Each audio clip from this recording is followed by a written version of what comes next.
Buen viernes, tercero, primera, ¿cómo les va?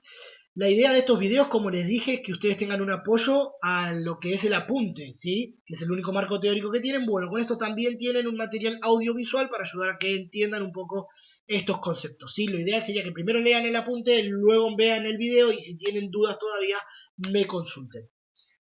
Vamos a interiorizarnos en lo que es el modelo cinético molecular, que es un modelo que es una de las bases de la ciencia, ¿sí? Y con él intentamos entender cómo es la estructura de la materia, ¿sí? Pero primero tenemos que saber qué es a lo que llamamos materia, ¿sí? Llamamos materia todo lo que ocupa lugar en el espacio. Hay otras definiciones, pero la verdad que para mí la más correcta es esta. Si ocupa lugar en el espacio, es materia. Una mesa ocupa lugar, es materia. Yo ocupo lugar, soy materia. El agua que tomo ocupa lugar, entonces es materia también. El aire que respiro, sí, ocupa lugar. Si no, no podría inflar una pelota con ese aire, o no podría inflar las ruedas de un auto, o simplemente hagan un experimento. Vacíen una botella, tápenla e intenten apretarla y comprimirla hasta que el plástico quede comprimido. Es imposible, ¿por qué? Porque el aire que está contenido dentro de la botella está ocupando un lugar. Se puede comprimir un poco, pero hasta ahí. Entonces el aire, los gases también ocupan lugar. Si ocupan lugar, entonces estamos diciendo que son materia. ¿Hay cosas que no son materia? Sí. La energía, como puede ser el calor, la luz, las ondas electromagnéticas con las que puede cocinar un microondas o mandar un mensaje de texto un celular o comunicarnos por radio. Todos esos son tipos de ondas electromagnéticas, no ocupan lugar, sino sería bastante complicado mandar un mensaje de texto. Para entender entonces cómo es la estructura de la materia utilizamos el modelo cinético molecular, que es un modelo que se basa en tres postulados. Y en base a esos tres postulados podemos sacar un montón de conclusiones y trabajar muchísimo.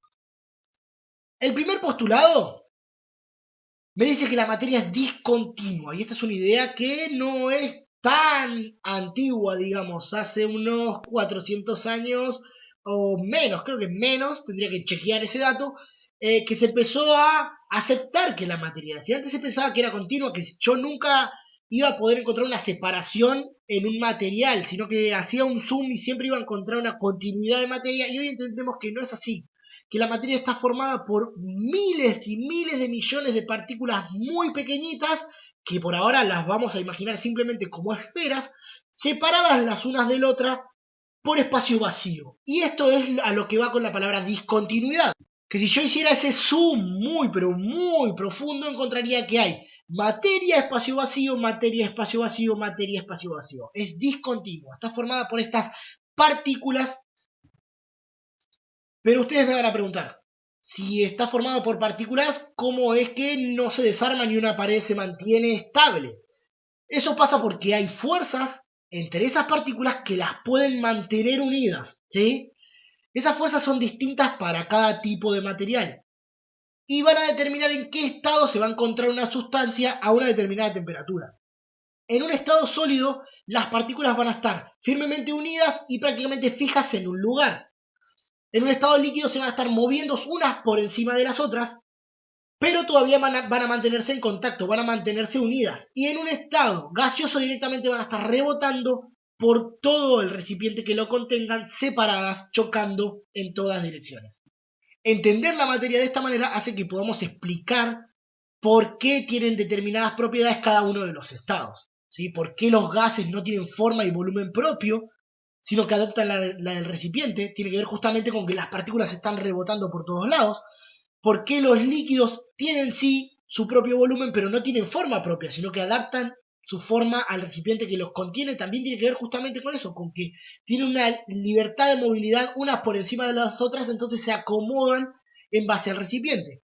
¿Y por qué los sólidos tienen su propia forma? Justamente porque en ellas sus partículas están firmemente unidas. Pero, acá vamos con el tercer postulado, las partículas nunca dejan de moverse. Ese es el último postulado, que las partículas están siempre en constante movimiento. No hay manera de que las partículas estén quietas. Cuando nosotros vemos algo absolutamente sólido, también sus partículas están moviendo constantemente y esto tiene que ver con la temperatura. Lo que nosotros medimos cuando medimos la temperatura de algo es cuánto se están moviendo esas partículas. Si se mueven mucho, voy a tener una temperatura alta. Si se mueven poco, voy a tener una temperatura muy baja. Por ejemplo, si yo tengo hierro a 20 grados, lo puedo tocar y no pasa nada. Ahora, si yo aumento su temperatura a unos 500 grados, sus partículas se van a empezar a mover muchísimo más rápido, ¿sí? Al moverse mucho más rápido, lo que pasa es que ya al tratar de agarrarlo, estas partículas tienen tanta energía que las que entran en contacto con mi piel chocan contra mi piel con mucha fuerza y rompen las estructuras de mis células, ¿sí? Eso es un ejemplo para que entendamos un poquito esto de que la temperatura es la medida de cuánto se están moviendo las partículas. Si sube la temperatura, sube el movimiento de las partículas. Y es imposible que las partículas estén quietas. Teóricamente es posible también experimentalmente no hemos podido llegar a bajar tanto la temperatura para que las partículas estén quietas. No se puede, es teóricamente inalcanzable y hasta ahora los experimentos demuestran eso.